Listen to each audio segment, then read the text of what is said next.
Assalamualaikum warahmatullahi wabarakatuh. Halo mahasiswa sekalian, jumpa dengan saya di seri pembekalan UKOM dengan Ibu Heni. Baik, menjelang uji kompetensi bagi D3 keperawatan, tentu hal yang sangat mendebarkan ya buat Anda semua. Nah, di sini saya ingin berbagi tentang apa yang dimaksud dengan blueprint uji kompetensi perawat. Seperti kita tahu, Anda yang sudah pengalaman mengikuti tryout uji kompetensi, Anda akan menghadapi sejumlah soal dengan tingkat kesulitan yang bermacam-macam yang terkait dengan keperawatan. Nah, di sini di seri 1 saya akan berbagi tentang apa itu blueprint uji kompetensi perawatan. Jangan lupa like and subscribe channel ini supaya saya makin semangat untuk berbagi tentang pembekalan uji kompetensi. Nah, uji kompetensi D3 perawat akan menghadirkan soal-soal yang berkualitas. Anda yang sudah pernah mengikuti tryout uji kompetensi, Anda akan melihat bahwa Anda akan berhadapan dengan 180 soal dengan waktu 180 menit, dengan durasi yang cukup lama. Anda akan menghadapi soal-soal yang sangat berkualitas. Nah, jenis soal seperti apa saja yang Anda hadapi, ini tidak terlepas dari yang ada pedomannya namanya blueprint, ya. Apa itu blueprint? Blueprint adalah pedoman yang digunakan untuk mengembangkan ujian. Dalam hal ini adalah soal-soal uji kompetensi. Nah, soal yang Anda hadapi nanti terdiri dari beberapa tinjauan ya. Dalam hal ini ada 7 tinjauan. Yaitu tinjauan kompetensi yang pertama, kemudian ada domainnya, keilmuannya, soal-soal yang terkait dengan proses keperawatan, soal yang terkait dengan upaya kesehatan, soal yang terkait dengan kebutuhan dasar, dan soal yang terkait dengan sistem tubuh. Pada sesi ini saya akan menjelaskan tentang kisi-kisi ya, semacam seperti itu. Jadi nanti ada soal yang bentuknya adalah berupa kompetensinya terkait dengan praktek profesi, aspek etik legal, atau pemberian asuhan keperawatan atau pengembangan profesi.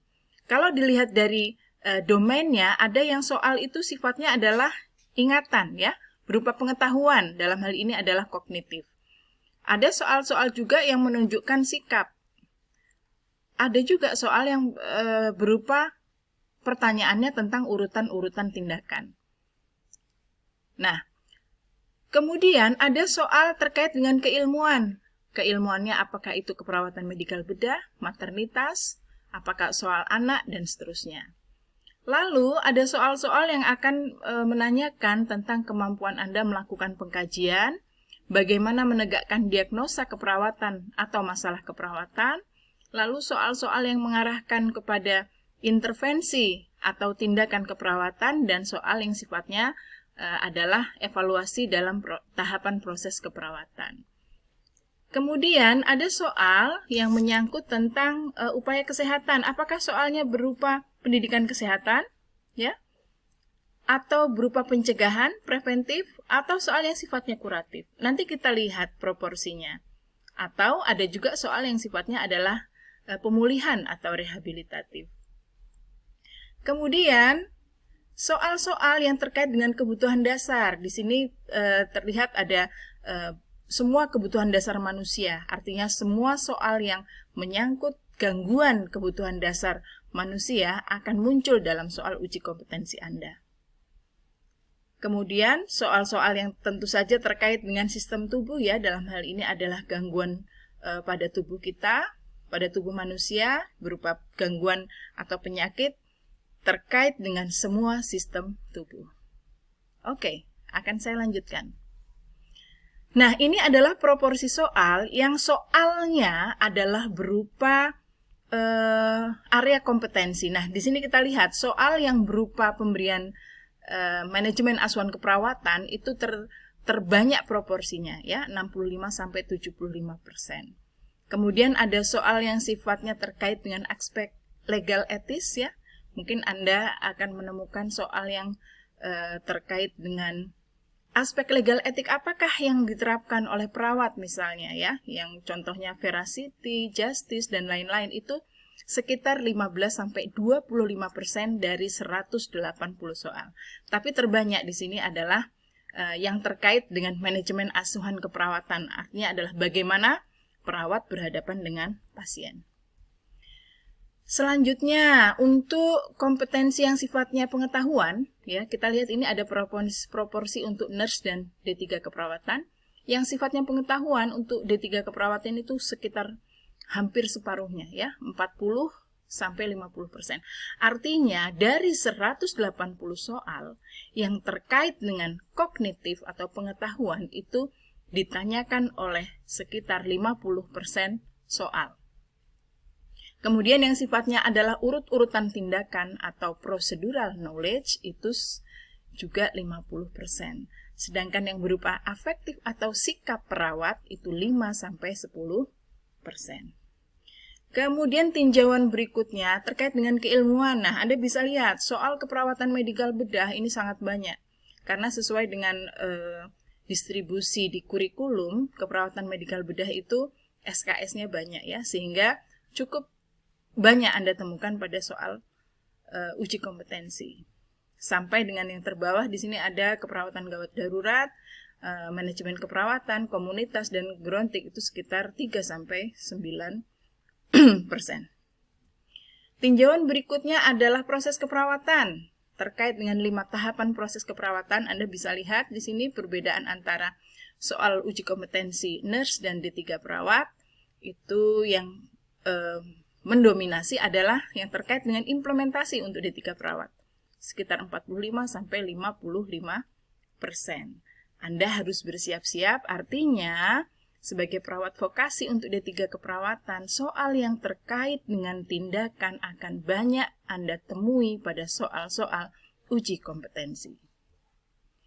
Kemudian proporsi soal untuk upaya kesehatan ya, yang sifatnya promotif, pendidikan kesehatan ini lumayan banyak, tapi yang terbanyak ini adalah Anda lihat persentase 35-45% itu adalah di kuratif atau pengobatan.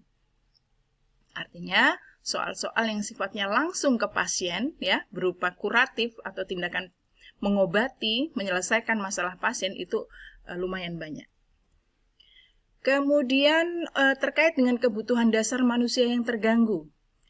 Kebutuhan oksigenasi, cairan elektrolit, kebutuhan nutrisi, aman dan nyaman, ini proporsinya sama. Akan Anda temukan baik itu di soal yang berkaitan dengan keperawatan medikal bedah, keperawatan maternitas, anak, dan lain-lain. Ya. Kemudian di sini Anda akan menemukan bahwa soal yang sifatnya berupa misalnya defisit pengetahuan ya, berupa pendidikan kesehatan itu sekitar 3-7%. Anda bisa lihat di sinilah proporsi soal yang terkait dengan kebutuhan dasar manusia. Selanjutnya, sistem tubuh. Sistem tubuh yang paling sering terganggu dan muncul ya, tentu saja ini dikaitkan dengan gangguan atau penyakit. Di sini yang Anda akan banyak temui adalah yang terkait dengan gangguan atau penyakit-penyakit pada sistem oksigen, ya, gangguan pada pernapasan, misalnya TBC, asma, dan lain-lain. Ini proporsinya sama antara sistem yang terkait dengan oksigen, jantung, pembuluh darah dan sistem limpatik, pencernaan, saraf, dan perilaku. Sampai ke bawah, di sini ada soal Anda lihat yang sistemnya adalah pelayanan kesehatan ya. Ini soal-soal yang terkait dengan manajemen keperawatan. Baiklah mahasiswa sekalian, semoga Anda bisa memahami ini semacam kisi-kisi atau rambu-rambu soal yang mungkin akan Anda temui saat uji kompetensi. Oke, semangat menghadapi uji kompetensi. Salam sukses, salam kompeten. Semoga Anda semua berhasil. Ikuti seri selanjutnya. Jangan lupa like, komen, subscribe, dan saya. Sampai jumpa lagi dengan saya Ibu Heni Apriani. Saya akhiri. Assalamualaikum warahmatullahi wabarakatuh.